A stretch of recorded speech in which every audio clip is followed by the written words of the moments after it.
Badram karnebi shrnuyama devaha. Badram pashyema kshabiryajatraha. Stirairangaihi tushtuvagam sastanubhihi. Vyashema devahitam yadayuhu. Svastina Indro Vardhashravaha. Svastina Pusha Vishwavedaha. Svastina Starkshyo Arishtanemihi. Swastino Brahaspatir Dadhatu. Om Shanti Shanti Shanti. Okay, verse 10, the second letter. We have covered A. Now, Tejasa. Swapnasthanaha Tejasa Ukkaraha Dvitiya Matra Utkarshat Ubhayatvat Vai Utkarshati Ha Vai Jnana Santatim Samanah Cha Bhavati Na Asya Abrahmavit Kule Bhavati Yaha Evam Veda. Taijasa, whose sphere of activity is the dream state, or is the second letter U, because of the similarity between the two, coming later or intermediate position. He who knows thus increases the continuity of knowledge, becomes equal towards others. No one is born in his family who is not a knower of Brahman. Okay, so U stands for the dreamer.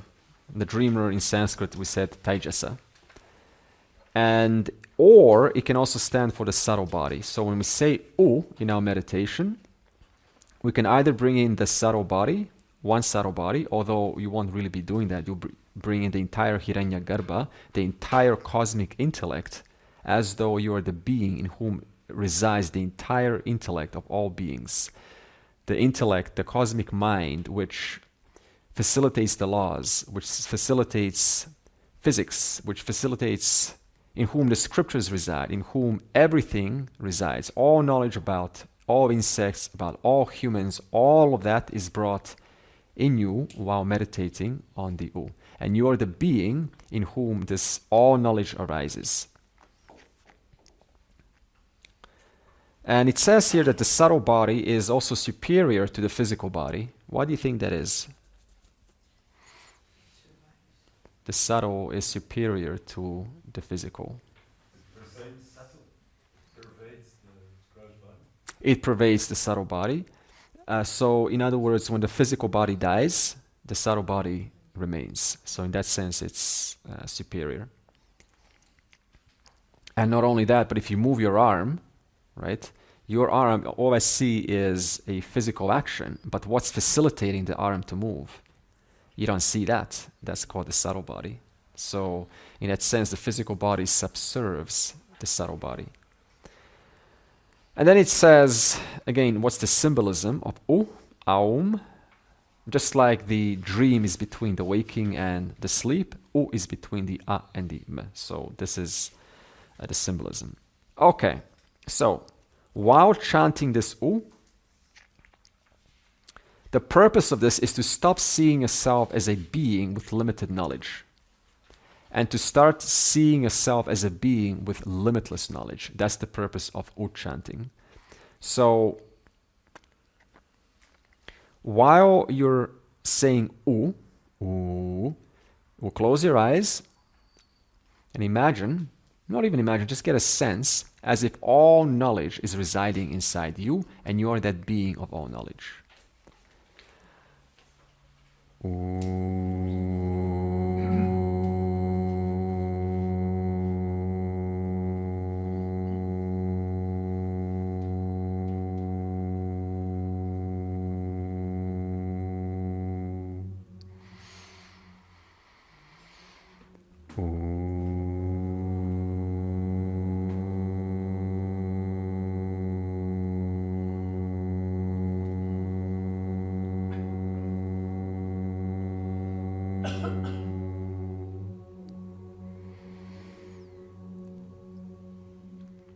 Now let's do A while chanting A as if you're that same being in whom resides the entire physical universe. And then we will switch to U, same principle.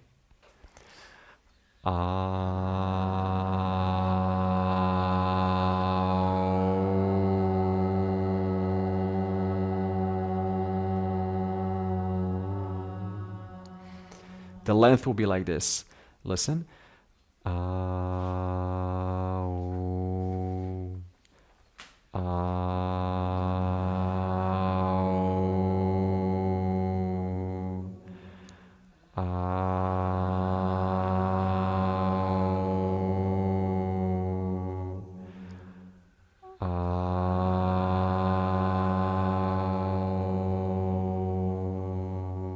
Pause. We are doing A and U intentionally, then we will merge it into Om, but not yet. Again.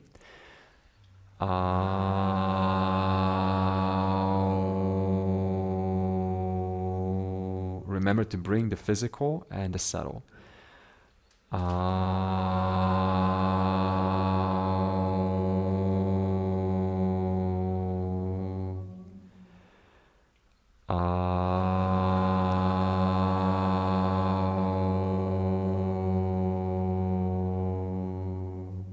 Okay. And then it says, the one who becomes equal. So the idea here is in the verse it says, he who knows thus increases the continuity of knowledge, because through this practice you start to remove this idea, notion that you're a limited being, becomes equal towards others. Now this is very important, because what does it mean to be equal towards all people? Does this mean that you treat the good, the bad, and the ugly exactly the same? Absolutely not. By this we already know this is not what the scriptures intend to say. What we need to understand is that every person acts from personal pressures, from fears, from past conditioning, from what their parents have taught them, from their own pains and struggles and unresolved stuff, and it comes out. And those things can, come your way. And so when they do come your way, you need to understand, or at least have some knowledge, some framework, that it's not really about you. It's really, there's a dynamic, and everyone's operating from a certain amount of pressure. So there's a nice phrase that one says that everyone is ultimately fighting their own battle. Okay, so by that you can have a little bit more space for those who, whose subtle body is a little bit, gone sideways.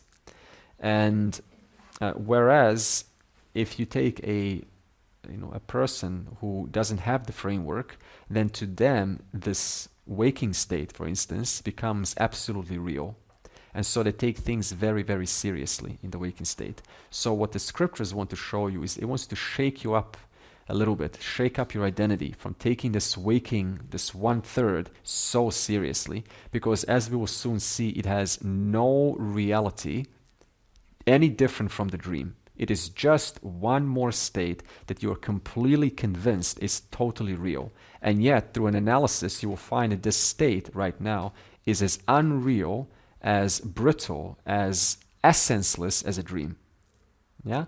So with this understanding, by chanting this Aum, you start to expand your little individual who's, I'm a little waker, a little dreamer, a little causal body, into a much, much larger being. That's the purpose of this chant.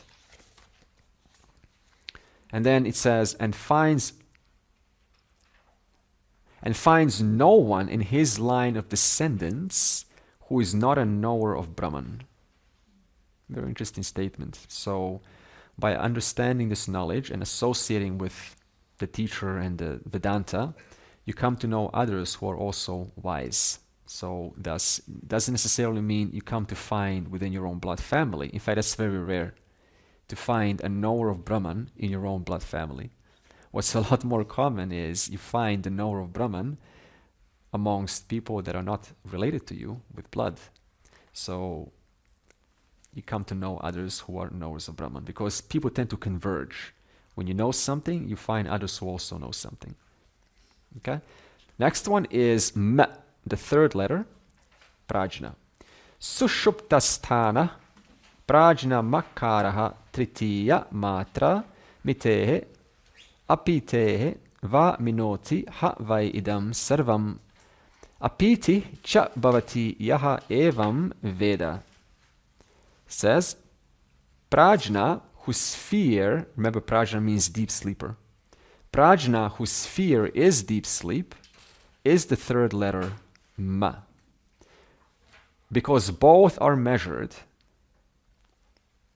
and also because in it both are absorbed.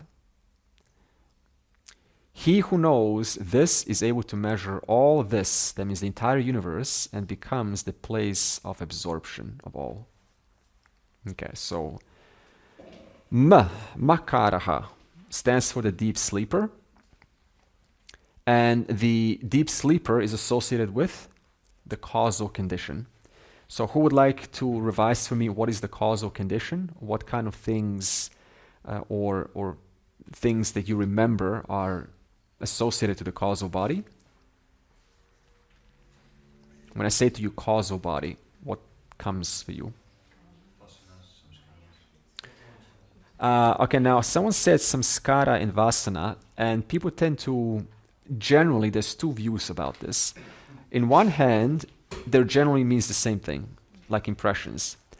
More specifically, when I say to you, the causal body contains samskaras, think of samskara as a groove, like a scar. And as I said already, how do you develop a scar or a groove?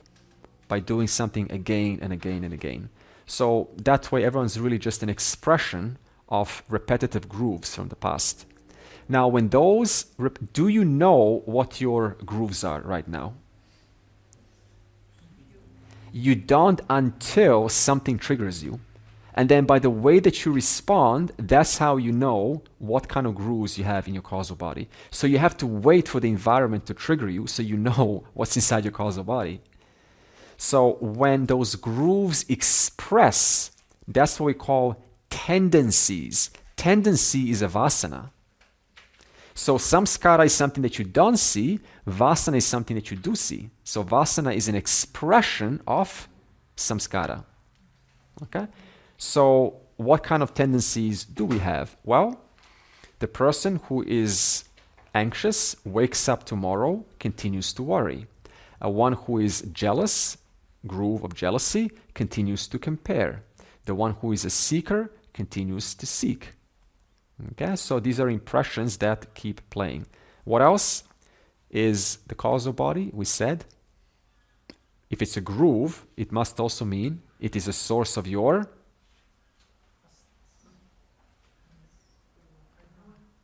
that begins with the D. Capital D. Okay, why did you come here? Because something? Desire. So this means if there is a desire for knowledge, it must mean that you have a samskara for knowledge. That's why you have found yourself searching or looking or trying to understand more things. So your expression is just an entirely an effect of the causal body. We also said that the causal body is, for instance, guilt. Suppose a person wakes up and they have this guilt about their existence. Where would this come from? Also from the causal body. And how did this develop?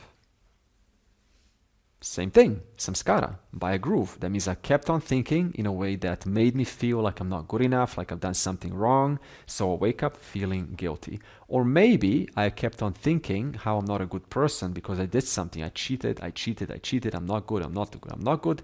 So that forms an orientation in the mind, and a narrative starts to form in your mind.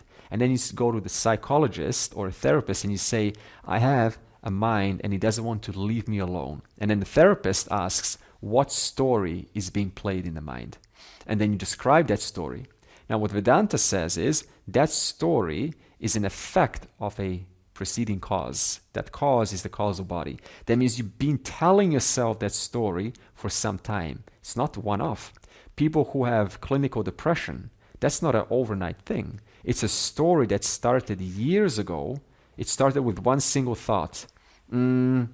He's ignoring me. Okay? That's a fact. Someone did ignore you. But then the mind adds narratives. Therefore, that means I'm not good enough. Therefore, it means that I don't deserve, which means that I will never be happy, which means that God hates me, which means that I need to stay home. So we start with one little story and we start adding narratives. And those narratives within 1 year become so real that the person needs genuine therapy to reverse that using some extreme methods. So depression is not something that, I mean, of course, I'm not a specialist in clinical depression, but I can certainly, vouch for narratives that turn into a depressing life. That can certainly be addressed by your own power, by simply being mindful what stories are you telling yourself about you, about your partner, about the world, about other teachers. All of that has to be reassessed and looked at. Because every time you tell yourself a story, that becomes a groove, a samskara, and then samskara bothers you when you want to be most quiet, and that's during meditation. Right? So this is why people have some issues with meditation. Okay. Now, going back to ma.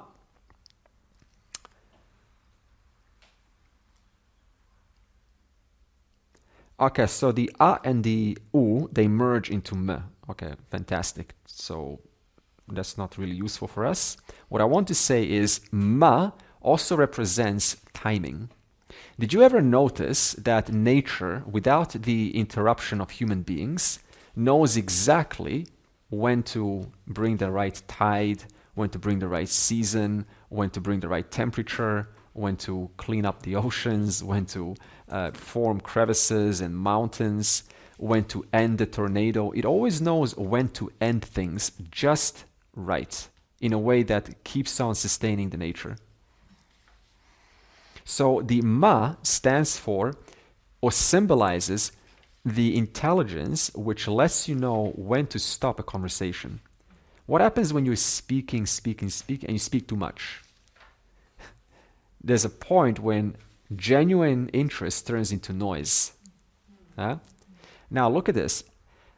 When we did a little meditation, it was today, there was an extension of Om, and I kept telling you shorter, shorter, shorter. Why? Because very few understand the principle of timing. And what M symbolizes is, suppose I tell you, I walk up to you and I say, hello. Did you notice that? Just slightly short, is already strange. Maybe we can all play a prank on each other. Just good morning. See how the other notices, right? So everything has the right timing. If the harmonium is played and the tune is too long, you will notice that. In that same way, knowing when to end the conversation in the right time, when have I said enough, when it's time to take a breath and continue speaking. In that same manner, Om need not be extended into Om. This is what you hear in the vernacular. If you reassess this, it is actually Om, Om, Om, Om. Now I will let you extend it just a little bit because you're so used to it. I know from the spiritual world, you're always like Om. That's completely unnecessary, and it's actually incorrect because it defies natural law of timing. Nothing, not a single word in any language, you will have an extension of any letter. It would just sound wrong. So why take the most sacred syllable, which is the embodiment of all names, and totally butcher it up? Okay. So everything has a timing to bring up. So thereby, going back to me, so while chanting this me, what we will do is you are seeing yourself as the self in whom resides potential for all things to be. It's unmanifest potential. So we will now do M, and you are the self in whom resides the potential for all things.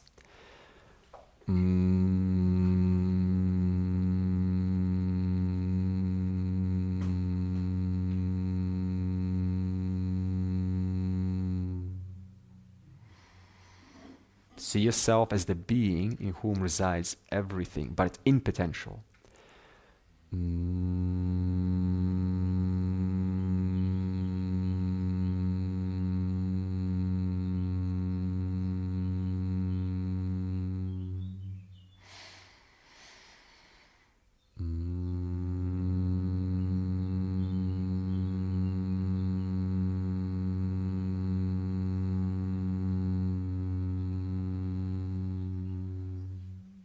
One more.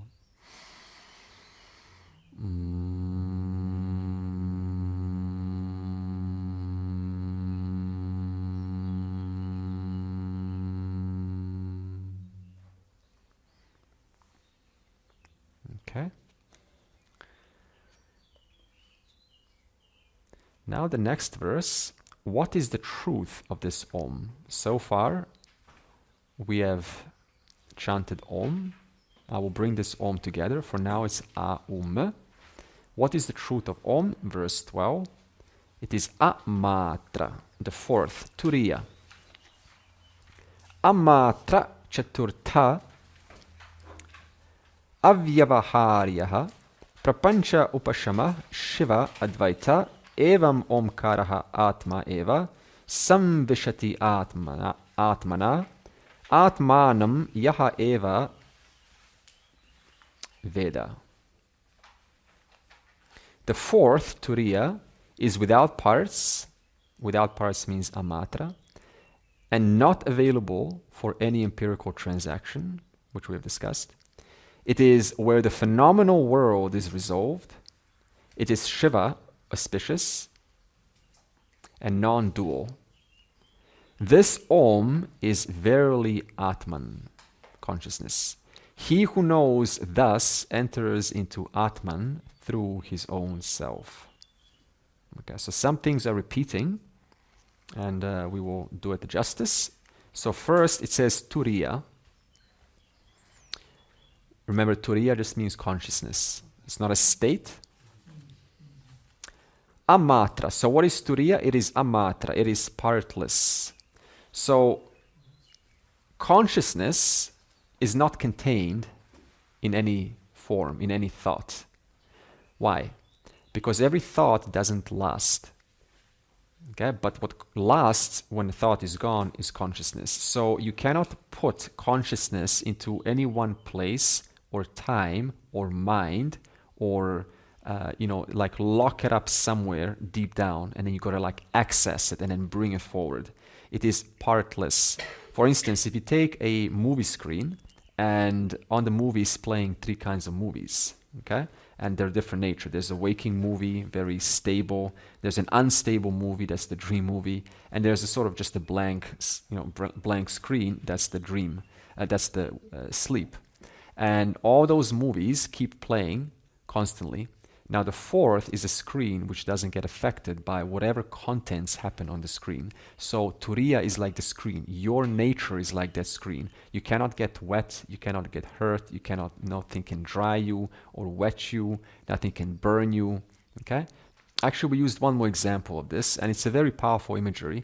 So if there's one imagery you can take is this Turiya. Imagine, as I said before, like a string. And this string is who you are. Okay. Now what happens is, because this string has so much interesting beads, so much, when you look at a beautiful bead with great engravings, you just get mesmerized. If you go to a shop and you see this necklace with 100 beads, who looks at a strand? Who looks at that thread? No one. Your focus is on the beads. So because our fascination is in the bead called the waking, the bead called the dream. In fact, our fascination is not really in the dream, is it? Some people do have that, but our fascination is where? It's in the waking. Okay? So there are three beads strung with a single thread, and that thread pervades all of them. That thread gives them their shine, illumines the contents of the bead called the waking. And when you look inside that bead, you can see yourself, you can see this world, you can see the sun, you can see the galaxy. Everything is inside this waking. And then there is the dream bead. And the dream bead is all your subtle thoughts that just come out from the things that you've seen in your waking bead. And then the sleep. What will you see in your sleep bead if you look inside? You can't even say, like, I see nothing. I mean, that's the closest you can say, I see nothing. Now, with the causal, one more thing I want to say. You see, very important, follow the thread. From where do you wake up? From sleep. Okay, so let's go back to the example. What is inside sleep in that causal? Nothing. Okay, so now I wake up from the causal body. Do you follow the thread so far? That means there was nothing, and then from nothing, from that potential, arose a personality, desires, and all the vasanas, all the tendencies. You follow the thread so far. But what else arises the next day for a seeker? Arises, I don't know. I am a seeker. I want to know. I don't know who I am. I am doubtful. I am not at peace. I am a small person. I am inadequate. I am an individual. Yeah? From where did that narrative arise? From the causal body. Is that narrative true? According to Vedanta, the answer is no. So what does that narrative show about the person who manifested out of the causal body? That person has ignorance about their nature. So this means when you go to sleep and you wake up and you continue to be a seeker, what does that say about your causal body? There is ignorance inside the causal body. Ignorance of my nature. Now suppose moksha takes place and you fully ascertain who you are, no problems, and you fall asleep. From where does that person, that jivan mukta, from where does that personality come from? The causal body. Do they continue to seek? No. They are at peace. Everything's resolved. So what does that say about the causal body? No more ignorance. So that means that causal body can no longer give you another person when the person dies. So when you wake up and you are certain about your nature, you're no longer a seeker. You don't wake up and go, let me listen to something. I want to kind of merge with this awareness. I'm still not sure who I am. If that narrative is gone, it shows you there's no ignorance in your causal body. If that person were to die right now, they can't get reborn. But if I wake up and I'm still going, I wonder maybe I haven't figured it out. Maybe I'm still, kind of in this mode of, like fooling myself. You're not certain. You're still unsure. It shows you take yourself as a body and a mind. Therefore, if I were to die right now, then what will happen? Because the causal body doesn't die, only the physical body dies. And what's the causal body's expression? It always expresses who I think I am. And thus I come back as another individual.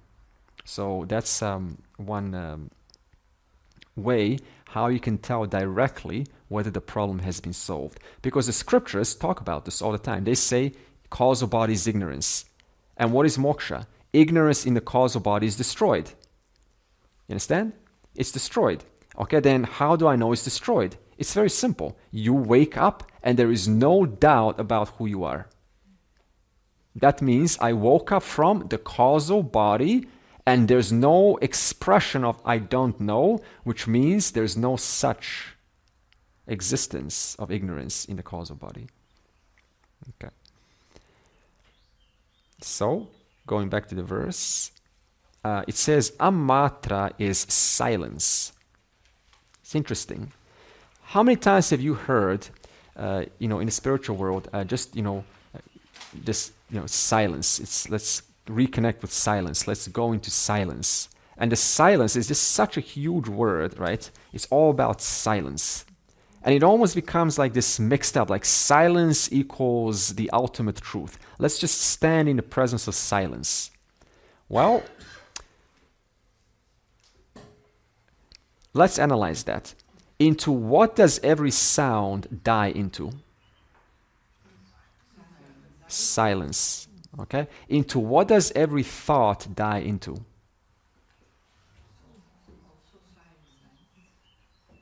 Aum. Into what does every thought die into? Into that which remains. If every sound dies into silence, every thought dies into awareness. So, when we say, and we use this word silence, can you hear a clap unless it's in the presence of silence? Suppose we turn on loud music right now, and I go like this, and you don't hear it. Why not? Because there's absence of silence. But then suppose I turn down the music and I go like this. Why can you hear that clap? Because of the presence of silence. If silence was filled with noise, then you could not hear this. So every clap, every sound is distinctly known because of silence. Every thought is distinctly known because of consciousness. So, when we compare Turiyam to silence, what are we trying to say? Turiyam, or consciousness, is that which doesn't interfere with your thoughts. Just like silence doesn't interfere with the clap. Do you understand now why we say it is like silence, but it's not actually silence? Because in the presence of silence, silence is known. Absence of silence is known too. So therefore, when I say to you, silence, let's go into silence, what is it wanting to symbolically portray? Consciousness. And why is silence being portrayed as consciousness? Why are they equated? Not equated 100%, but why are they compared? Because silence accommodates everything. Because silence allows all individual sounds to be distinctly known exactly for what they are. In that same way, awareness allows every thought exactly to be known as that thought. You never confuse love and hate. When there's love, I know it's love. When there's hate, I know it's hate. It's like this whiteboard. And I write the words love and I write the words hate. Why are they distinctly known? Because the whiteboard is other than the green. It is free of the attributes of the green color, so that you can make out clearly every letter. So in that same way, your awareness never interferes with any one of your thoughts. It leaves your thoughts alone. Because in the presence of awareness, every thought, no matter how minute, it's distinctly known to be different from some other thought. So what does that say about awareness? It is free of all attributes. If awareness had one single attribute, then it would interfere with every thought. If awareness was peace, then it would interfere with agitation. And so you could never distinctly experience agitation. Avyavaharyaha. Not available transactionally. So we're speaking about Turiya. So once again, we're just reiterating what we said. We're saying that awareness is not something that you can study, something you can worship, something that you can engage with. And yet, what are neuroscientists doing? They are studying consciousness. They're trying to engage with consciousness.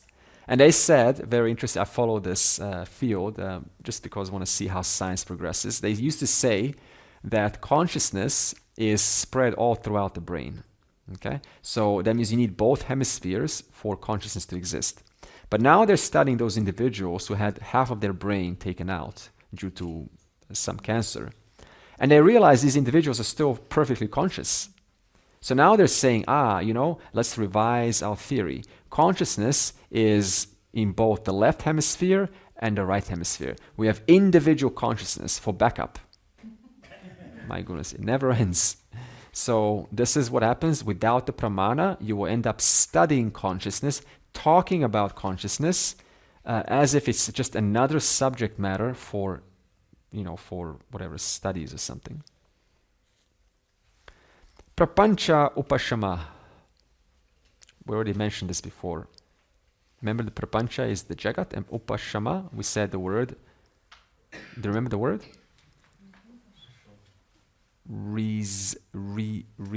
Resolve. Now here it's going to change the context. What it means is that Turiya is free from mithya. It's free from the universe, free from prapancha, free from jagat. Now let's go back to the atom. The atom is free of... Good. Or we'll just say the pot. Are you going to find a pot or a clay pot inside an atom? No, you're not going to find. It would be a really strange atom. So you won't find anything so when you put atoms together, it creates a clay pot. But that clay pot you cannot find inside an individual atom, but throughout that clay pot, it's pervaded by individual atoms all throughout. So if atom is free of the clay pot, then what is even subtler than an atom that we discussed? Ishvara. Ishvara is thus free of the atom. And what is even, now you can't even say it's subtle, what is the truth of Ishvara? It is consciousness. Thus consciousness is free of Ishvara, free of the atom, free of everything else that an atom composes. So let me just say this very carefully. When I say free of, am I talking about it's distanced? When I say the clay is free of the pot, am I talking about two different things?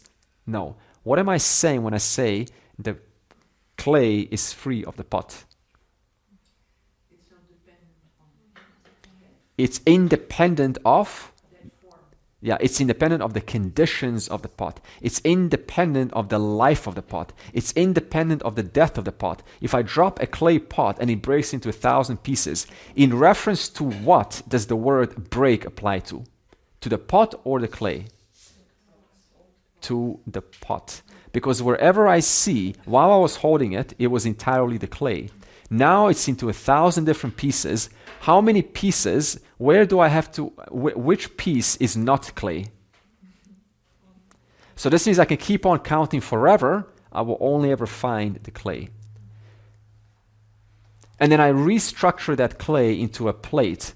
Same thing. The name and form has changed, and the clay remains free of that name and form. So, prapancha upashama, it is free of mithya. Do not think that it requires you to disassociate from the world.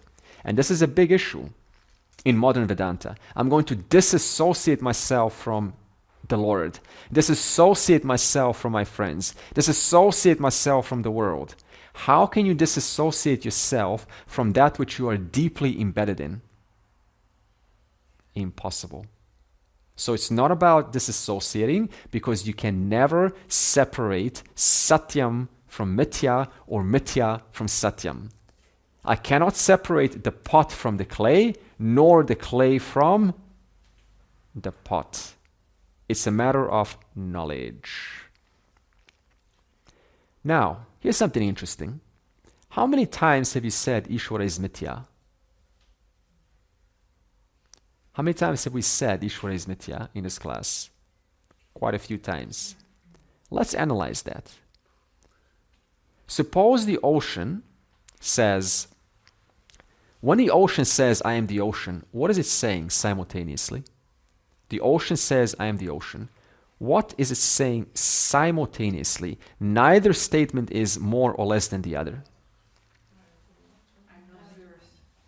On one hand, it's saying, there's something about me that is changing. And there is something about me that is unchanging. Because wherever you look in the ocean, you're going to find the same H2O. So when Ishvara, if you say Ishvara is mithya, that's a really strange statement. Ishvara is mithya. Because look at this. Ishvara can say,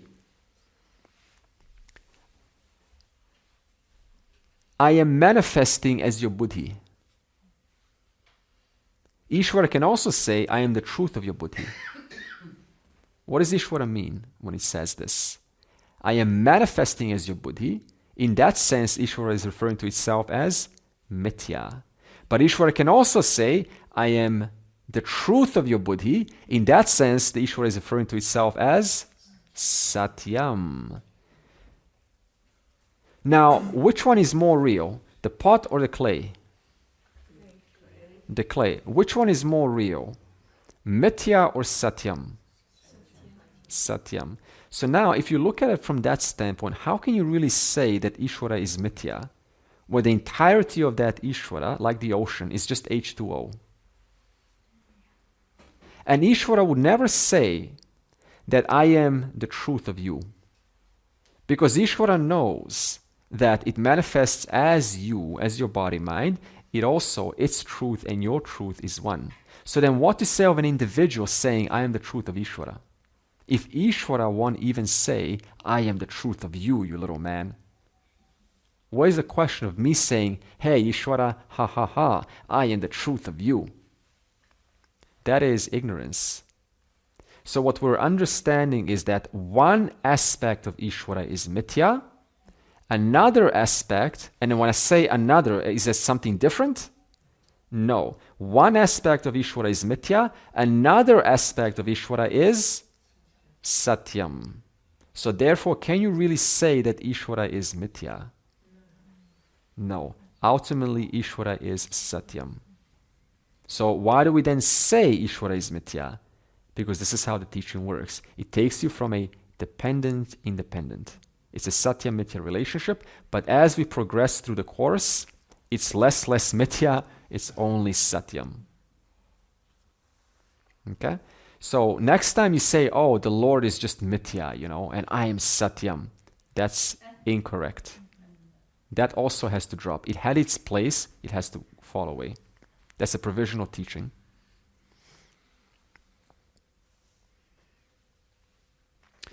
Samvishati atmana atmanam yaha evam veda.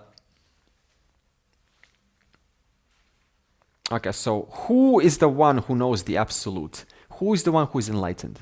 That's the question. The one who no longer sees self different from awareness. That one is enlightened. If you know your nature as the very awareness, that is your nature, that which never changes, and there is total clarity with that, that one knows the highest truth.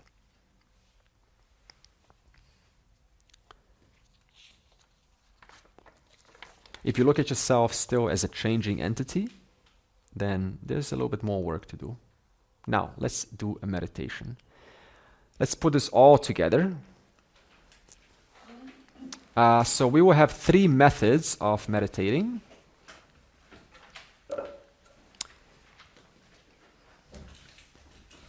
And we will first learn about them.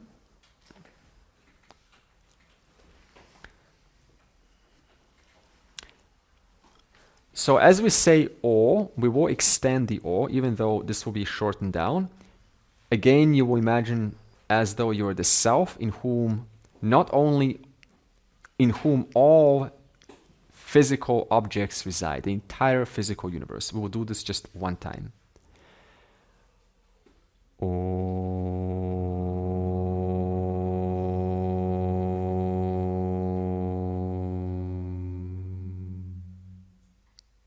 Don't worry about the mess so far. Now, when you say O, you will, again, you're the self in whom all cosmic intelligence resides. Don't worry about me.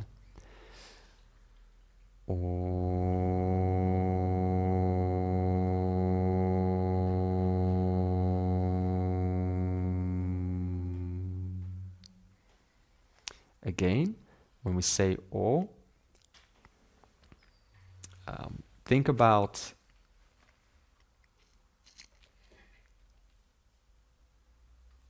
or don't think about anything, or you can choose either the total physical or total subtle. It's up to you. We can choose a total physical. When you go to the M at the end, then visualize that physical resolving back into you. So let's do the physical. Or physical, M resolving back into you.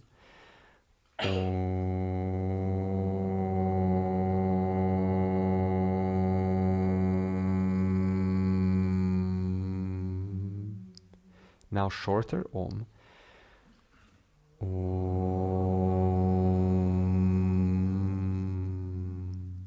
Slightly shorter.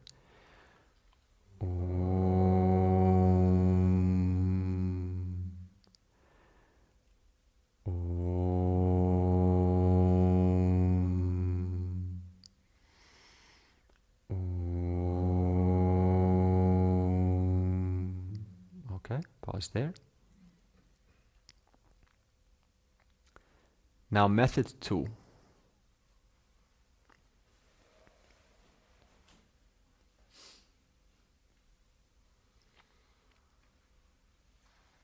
When you say, we will do now the A-UM. So Om is finished. Method 2 will be A-UM. When we say A, you will imagine as if the entire physical universe is arising out of you. When we say U, the entire subtle universe of all thoughts, all laws arises out of you. And when we say M, then you will imagine that it's all resolving back into you.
Now, we will combine slightly harder the A and the U.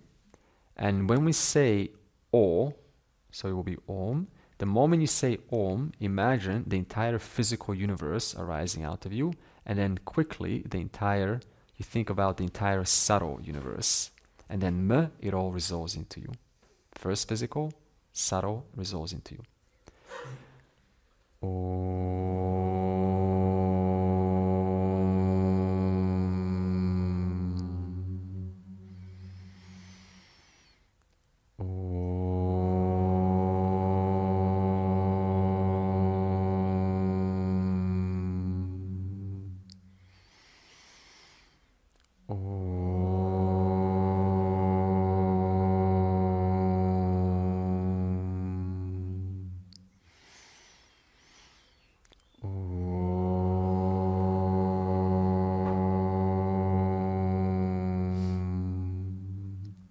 Pause.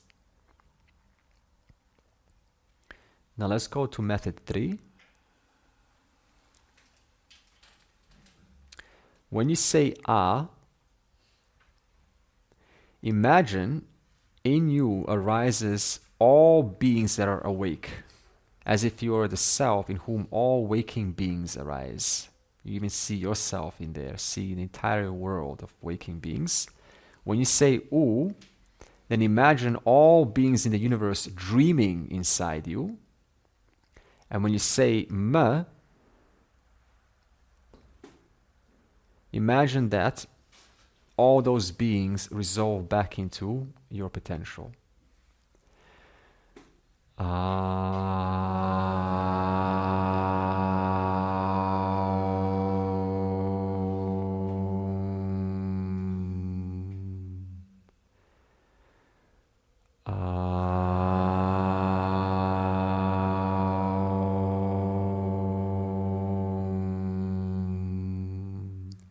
Pause.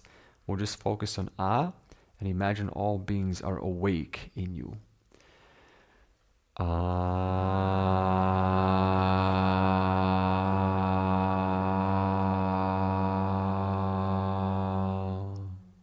Again.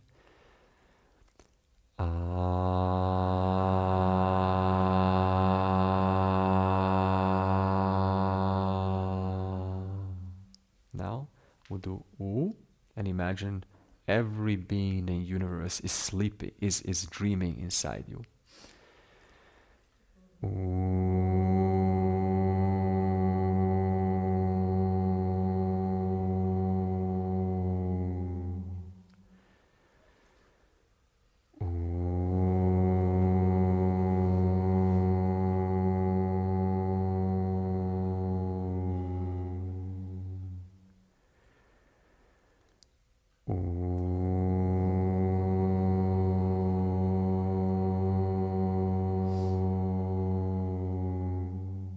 Pause.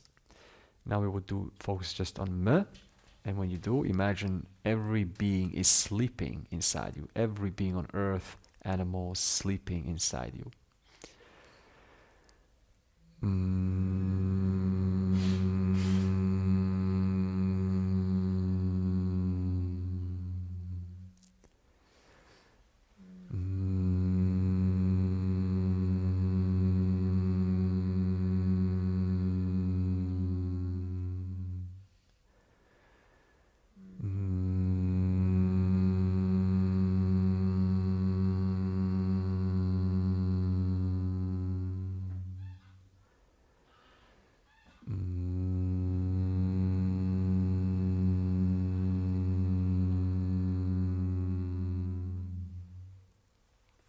Okay, now we will do Om, and there will be a 2 seconds pause, and that silence you will reflect upon, in fact 4 seconds silence, as it is the awareness in whom resolves the Om. So Om arises out of awareness, and then Om, and then silence. Think about that silence. Who is the knower of that silence? What knows that silence? And then again, Om. Now when you say Om, we will think of the total physical, the total subtle, and then the M will be the causal. Okay.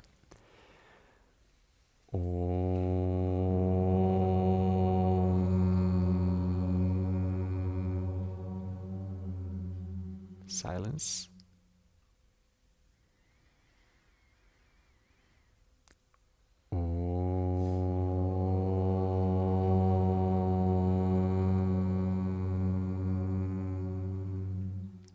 Silence. Now make the Om shorter.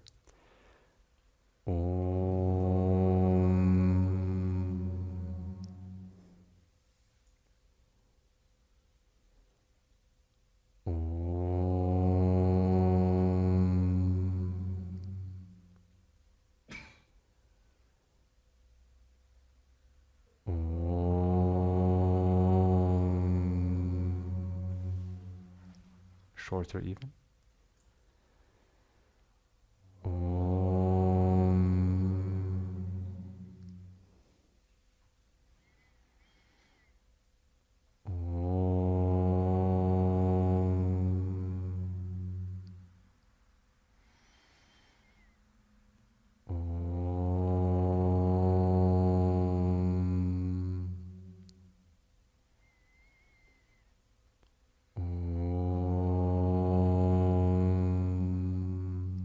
Slightly shorter.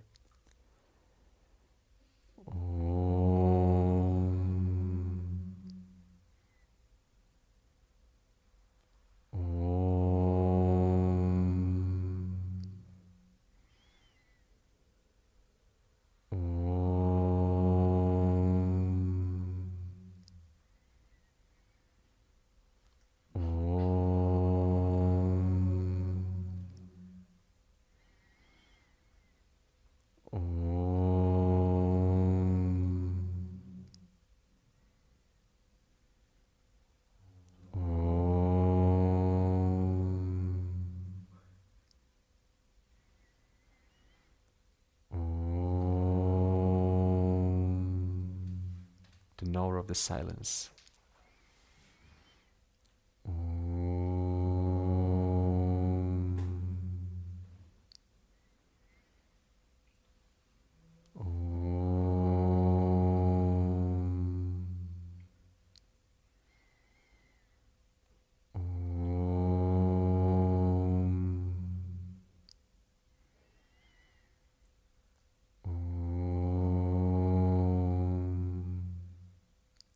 One more.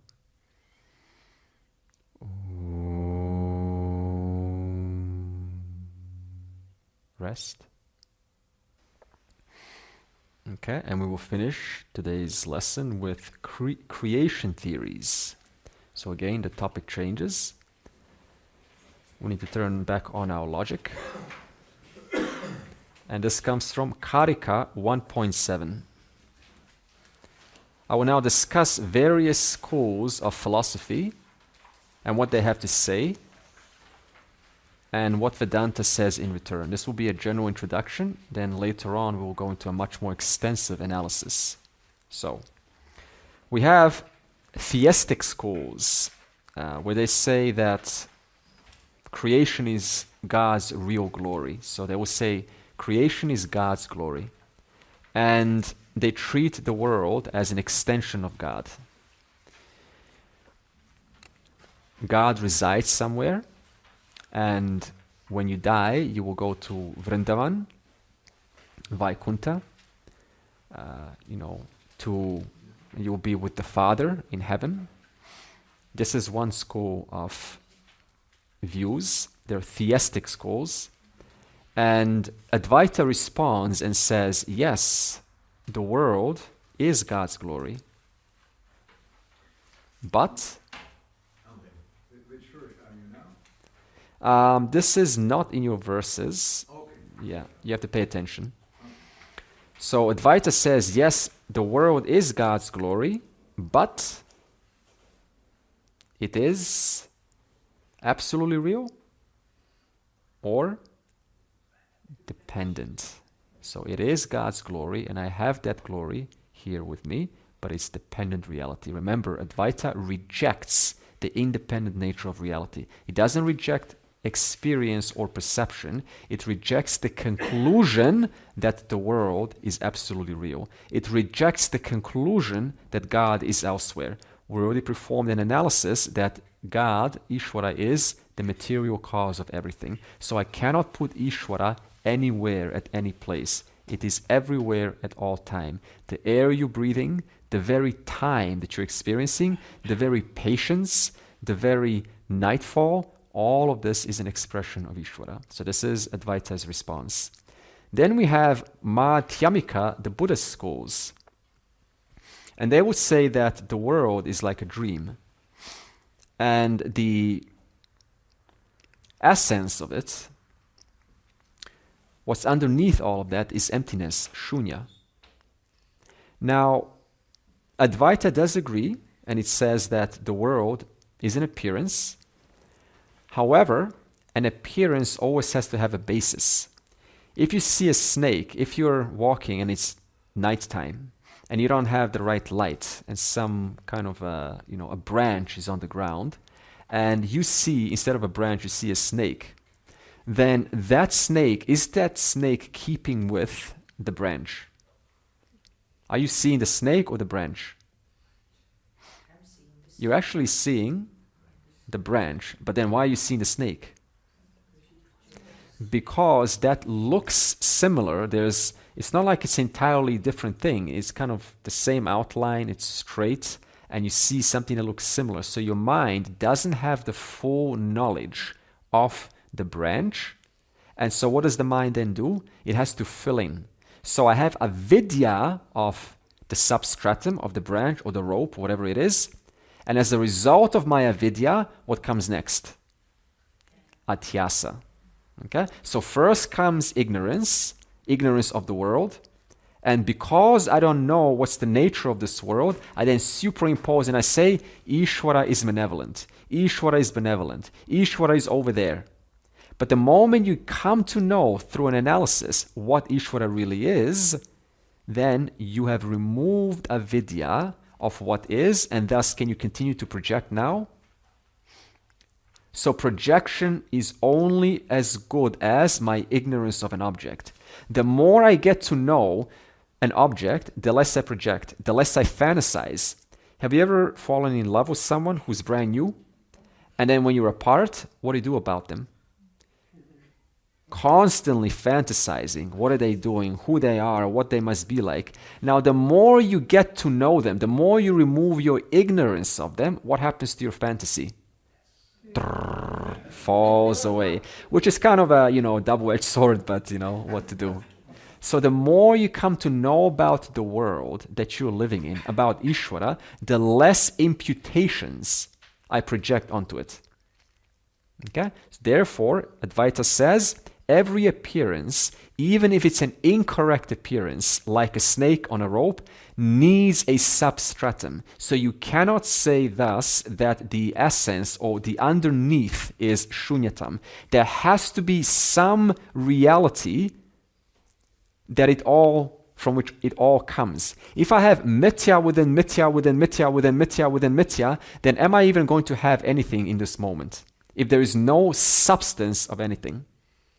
Because you're going to have an infinite regression. You're just going to keep on reducing pot into clay, clay into atoms, atoms into this, and you can never find a final substance. If you can't find a final substance, then how are you going to have an atom?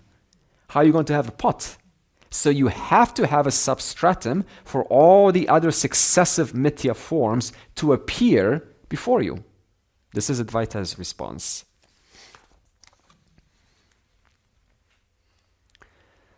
Another important thing about Advaita is we are not interested really in creation theories.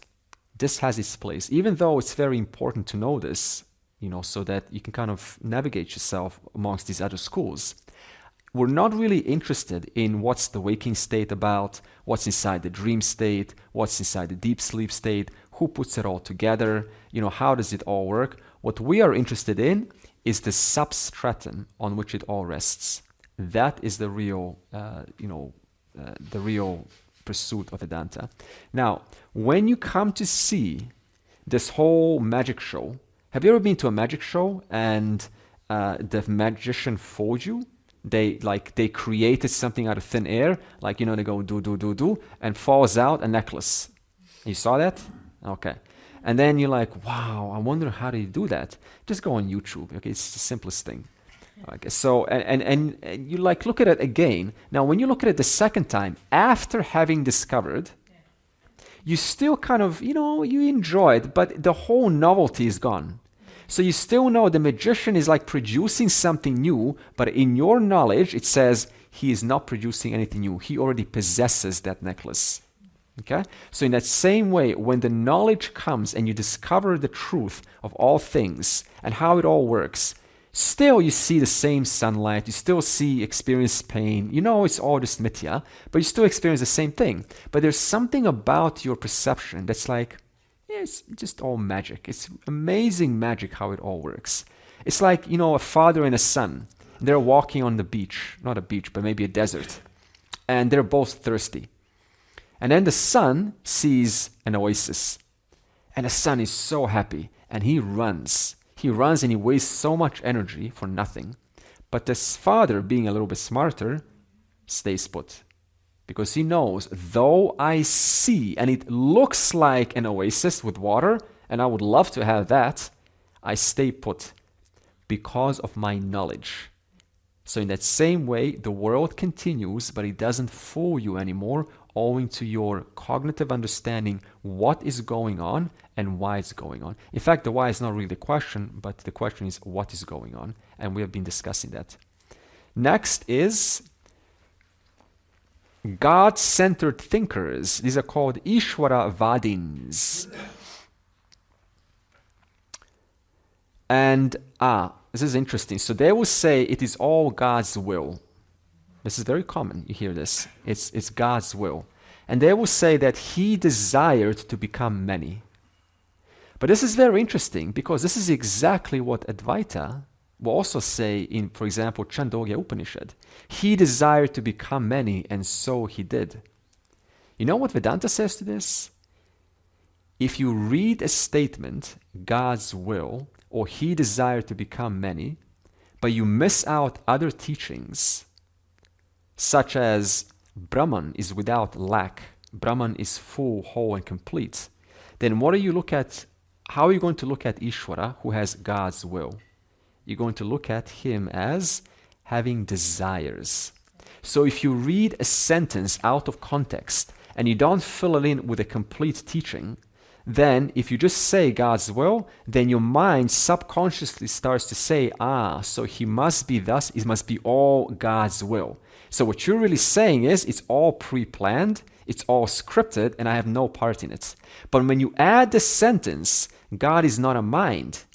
He doesn't have an individual will, an individual fancy, some samskaras, but he is full, whole, and complete. And the entire show is just a cause-effect expression of what's been happening since beginningless time. Then you say it's nobody's will. It's always been going on. Something's always been going on. Ishvara has only been supplying me materials, the air to breathe, fire, water, and things have been interacting in this field, and things have caused, things to injure one another, and then you have to sort of, repent, and you have to forgive, and all that is happening in this show. So thereby, the teaching is, if you read a sentence on its own, it's incomplete. And then there are nature theorists. They say that creation comes from nature.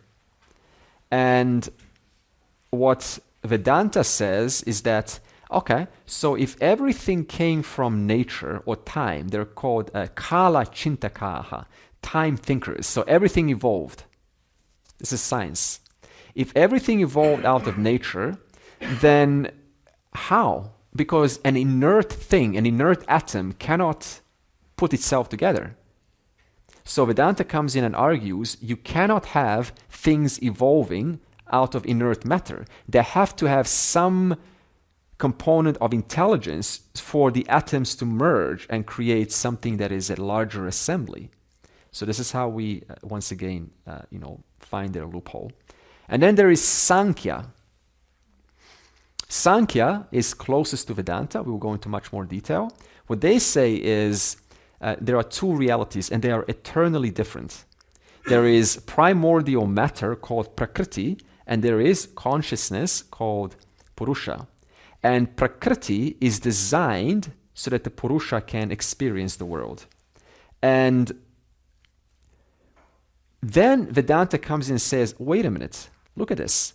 They are eternally different. Consciousness is eternally different from inert matter. So how are you going to object this now? How will inert matter put itself together without the presence of consciousness? That's problem number one. Problem number two, Sankhya doesn't have intelligence, doesn't have Ishvara. So now once again, how will inert matter, primordial matter called Prakriti, how will it even initiate itself to create an intelligent world?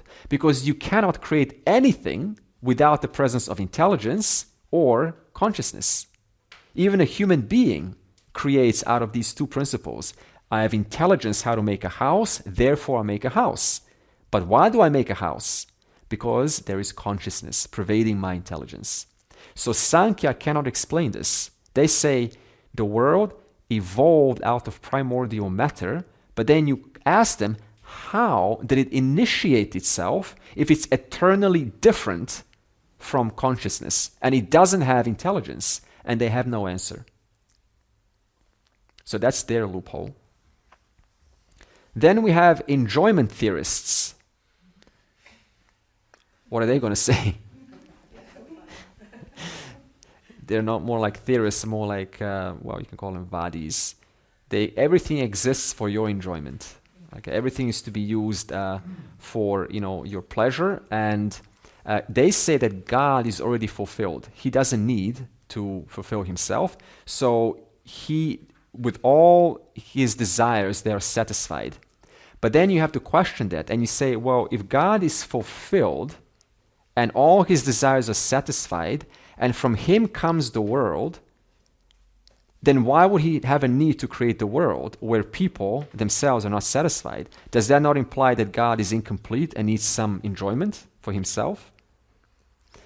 Enjoyment theorists will also say that after death, there's nothing there. So we call these chavarkas. They are there to just sort of maximum pleasures and, good family and good life and good house and good business. It's all there. So this is their view of life. Then we have divine play theorists. Lila. This is an entirely different school. I have heard so many times it's all a divine play here. Look at the era. Suppose you say, yes, I also heard someone today say it's all Lila. It's so common. Suppose you say that God created this out of a Lila, out of a divine play. What does that say about the creator?